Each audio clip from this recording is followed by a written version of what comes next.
And so the oil doesn't stop when the debt collector or the enemy comes. Case in point, 2 Kings chapter 4, verse 1 through 7. We know this story because it's about the woman that husband had died.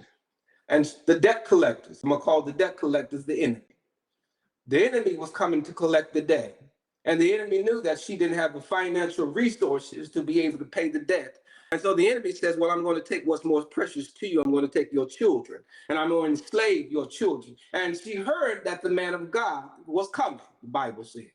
And so because she had been in proximity with him, because her husband was in the man of God's close quarters, close circles, that she called him and she said that they're coming to take my various precious things.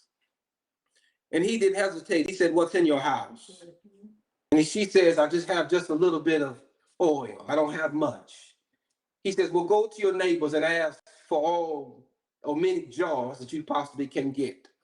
And she went to her neighbor's house and she began to get the jars and she collected the jars until she had all that she could collect. And what he told her was, now go in the house, you and your children, and keep pouring until the oil has stopped, right? And so she went in and she poured, filled one jar. Here comes another jar. She poured, filled another jar, and she kept pouring and she kept pouring and she kept pouring. She kept pouring until all the jars were filled, and then the anointing stopped. It stopped when there was no more jars because the oil had to complete its assignment.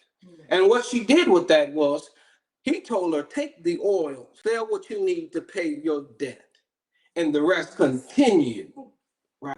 And so the oil doesn't stop when the debt collector or the enemy comes. It stops when God says that's enough for the assignment.